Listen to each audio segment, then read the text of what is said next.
मुंबई उपनगरातल्या टॉप 9 बातम्यांचा आढावा घेऊयात। म्हाडाचं बनावट संकेतस्थळ तयार करणाऱ्या वेब डेव्हलपर आणि ग्राफिक डिझायनरला अटक। आरोपीकडून म्हाडाच्या लॉटरीमध्ये बनावट संकेतस्थळाद्वारे नागरिकांची फसवणूक। म्हाडाच्या मुंबई मंडळाच्या सप्टेंबरमध्ये काढण्यात येणाऱ्या सोडतीसाठी प्रतीक्षा यादीमध्ये वाढ। 10 घरांमागे प्रतीक्षा यादीमध्ये 5 विजेते जाहीर करण्यात येणार। नवी मुंबईमध्ये गोकुळाष्टमीच्या मुहूर्तावर सिडकोमध्ये 900 घरांची लॉटरी। विजेत्यांना सोडत निघाल्यानंतर लगेच घर मिळणार।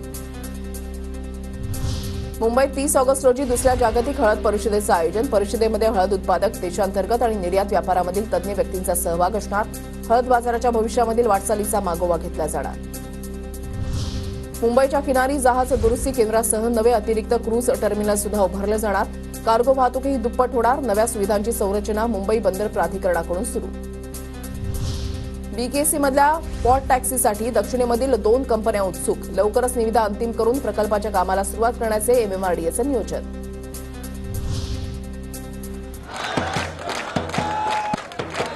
तर एमपीएससीच्या विद्यार्थ्यांचं आंदोलन सुरूच आहे। ही दृश्य जी आहे ती आपण या ठिकाणी पाहताय।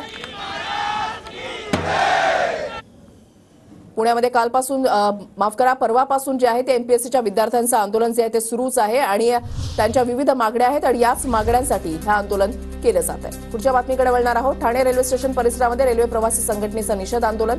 प्रवाशांच्या विविध समस्यांसाठी संघटना आक्रमक। स्टेशन परिसरामध्ये पोलिसांचा बंदोबस्त तैनात।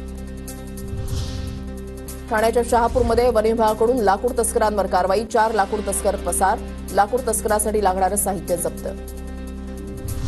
राज्यामधल्या थकीत वीज बिलाच्या वसुलीसाठी विभागनिहाय 16 कॉल सेंटर सुरू केली जाणार।